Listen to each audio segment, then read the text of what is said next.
இன்னைக்கு வீடியோவில் mushroom grow பண்ணுறதுக்கு ரொம்பவே முக்கியமான ஸ்பான், அதாவது காளான் வித்து எப்படி ப்ரொடக்ஷன் பண்ணுறதுன்றதையும் அந்த ஸ்பானை எப்படி கரெக்டாக செலக்ட் பண்ணுறன்றதையும் நம்ம இன்றைக்கி பார்க்க போகிறோம்.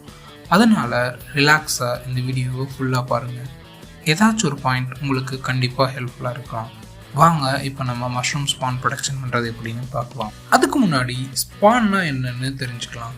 பொதுவாக விதைகள்னா நம்ம நிலத்தில் போட்டோம்னா அது ஒரு செடியாக மாறும். ஆனால் மஷ்ரூம்ஸை பொறுத்தவரை அப்படி கிடையாது. மஷ்ரூம்ஸ் ஒரு பூஞ்சை வகையை சேர்ந்ததுன்னு நம்ம பார்த்துருப்போம். அதனால நம்ம மஷ்ரூம்ஸ்லேருந்து வர்ற பூஞ்சையை எடுத்து அதை நம்ம ஏதாச்சும் தானியத்தில் வளர வைக்கிறோம். அதுக்கப்புறம் முழுமையாக அந்த பூஞ்சை தானியத்தில் வளர்கிறதுக்கு 10 நாள் எடுத்துக்கும். அப்படி முழுமையாக பூஞ்சை வளர்ந்த தானியத்தை கமர்ஷியலாக ஃபார்ம்ஸில் மஷ்ரூம் பெட் ப்ரிப்பேர் பண்ணுறதுக்காக யூஸ் பண்ணுவாங்க. இப்போது நம்ம டைரெக்டாக மஷ்ரூம் ஸ்பான், அதாவது காளான் வித்து எப்படி பண்ணுறாங்கன்றத ஸ்டெப் பை ஸ்டெப்பாக பார்க்கலாம். இந்த மாதிரி நம்ம வாங்கின தானியங்களை 1-2 முறை நல்லா தண்ணியில் வாஷ் பண்ணிக்கணும். ஏன் அப்படின்னா நம்ம தானியங்கள் வாங்குறப்பயே அதில் தூசி, மண், கல்லுன்னு மிக்ஸ் ஆகி தான் வரும். அதனால அதை நம்ம நல்லா வாட்டரில் வாஷ் பண்ணிக்கணும். நம்ம பெரும்பாலும் ஸ்பான் ப்ரொடக்ஷன் பண்ணுறதுக்கு வெள்ளைச்சோளம் தான் பெரும்பாலும் யூஸ் பண்ணுவோம். இது போக நம்ம நெல் உமி, மக்காச்சோளம், கம்பு, ப்ரௌன் ரைஸ்னு எந்த தோல் நீக்காத தானியங்கள் வேணாலும் நம்ம யூஸ் பண்ணிக்கலாம். அதுக்கப்புறம் நம்ம வாஷ் பண்ண சோளத்தை தண்ணி இல்லாத மாதிரி நல்லா வடித்து எடுத்துக்கிட்டு ஒரு பெரிய பாத்திரத்தில் சுடுதண்ணி வச்சு அது கொதிச்சு வர்றப்போ நம்ம வடித்து வச்சுருக்க சோளத்தை அந்த பாத்திரத்தில் சேர்த்துக்கணும். அதுக்கப்புறம் சோளத்தை நல்லா சமப்படுத்திட்டு ஒரு மூடி போட்டு மூடி அடுத்த 15-20 நிமிஷம் வரைக்கும் நல்லா சோளம் வெந்ததுக்கப்புறம் இந்த மாதிரி அன்னக்கூடையில் தண்ணியை ஃபுல்லாக வடித்து எடுக்கிறோம். இதில் நம்ம கவனிக்க வேண்டியது என்னென்னா, சோளம் ரொம்பவும் வெந்துடக்கூடாது, வேகாமலும் இருக்கக்கூடாது. நார்மலாக அரை பதத்தில் வெந்திருக்கணும்.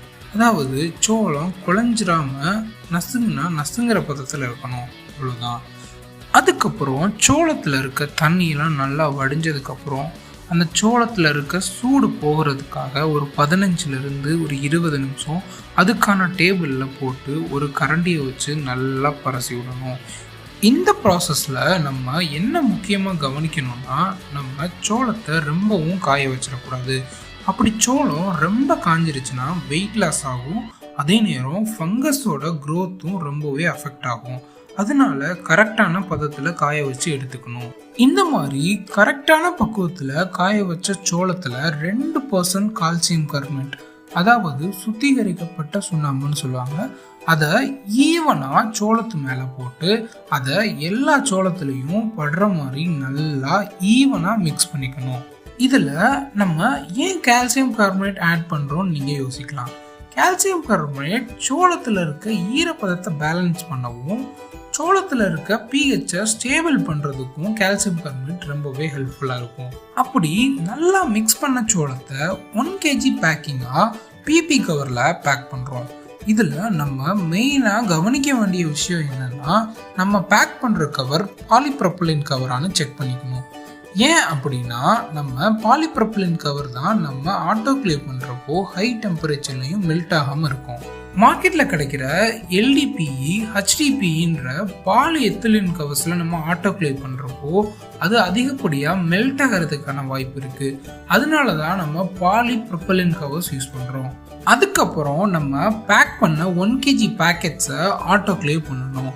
ஆட்டோக்ளேவ் ஏன் பண்ணுறோன்னா, அந்த சோளத்தில் இருக்க தேவையில்லாத ஃபங்கஸ், பாக்டீரியா, வைரஸ் எல்லாம் முழுமையாக 100% தொற்று நீக்கம் பண்ணுறதுக்கு தான் ஆட்டோக்ளேவ் பண்ணுறோம்.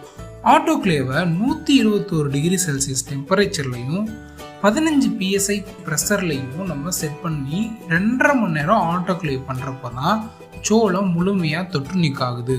இந்த மாதிரி ஆட்டோக்ளேவ் பண்ண 1 kg பேக்கெட்ஸை ஒரு டேபிளில் எடுத்து வச்சு ஒரு நல்ல சுத்தமான ரூமில் ஒரு நைட் ஃபுல்லாக அந்த சூடு போகிற வரைக்கும் வெயிட் பண்ணணும். அடுத்த நாள் ஃபுல்லாக கூல் டவுன் ஆன சோள பாக்கெட்ஸை லேமினார் ஏர் ஃப்ளோ சேம்பரில் வச்சு இனாகுலேஷன் பண்ண போகிறோம். லேமினார் ஏர் ஃப்ளோ சேம்பர்னா நீங்கள் என்னன்னு கேட்கலாம். லேமினார் ஏர் ஃப்ளோ சேம்பர்னா ஹை ப்ரெஷர் ஏர் பம்ப்ஸை யூஸ் பண்ணி ஏரை இழுத்து ஒரு ஹெப்பா ஃபில்டர் வழியாக ஃபோர்ஸாக தள்ளும்போது அப்போது அந்த ஏரில் இருக்க கெட்ட பாக்டீரியா, ஃபங்கஸ், வைரஸ், ஸ்போர்ஸ் எல்லாமே ஃபில்டர் பண்ணி 99.99% பியூரான ஏரை தரும். இதுதான் லேமினர் ஏர்ஃப்ளோ சேம்பரோட ஒர்க்கு.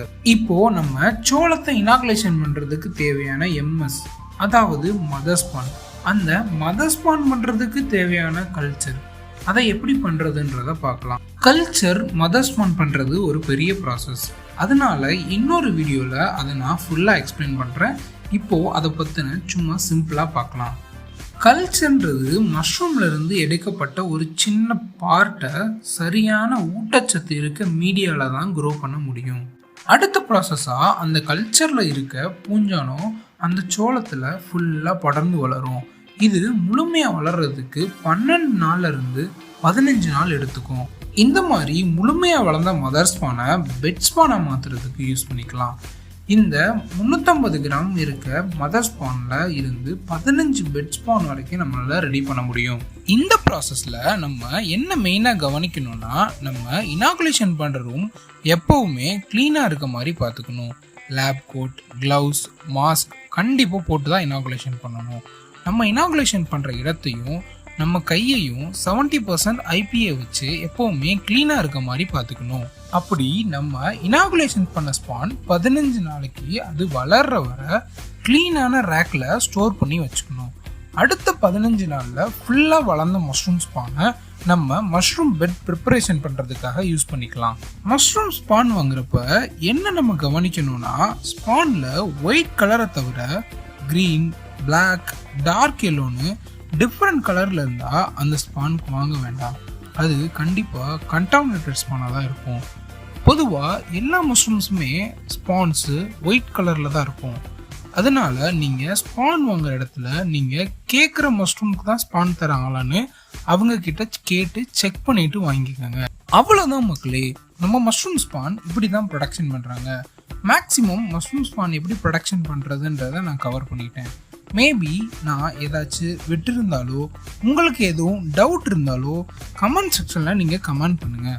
நாங்கள் மைக்ரோமேட்ரிக்ஸ் பிரைவேட் லிமிடெட்ன்ற கம்பெனி நேமில் தரமான first generation F1 sponsor Tamil Nadu அளவில் இருக்க மஷ்ரூம் ஃபார்ம்ஸுக்கு சப்ளை பண்ணிகிட்ருக்கோம். உங்கள் ஃபார்ம்ஸுக்கும் தரமான அதிக விளைச்சல் தர மஷ்ரூம் ஸ்பான்ஸ் வேணும்னா ஸ்க்ரீனில் தெரிகிற இந்த நம்பருக்கு கான்டாக்ட் பண்ணுங்கள். எங்கள் தரம், உங்கள் மகசூல். நன்றி.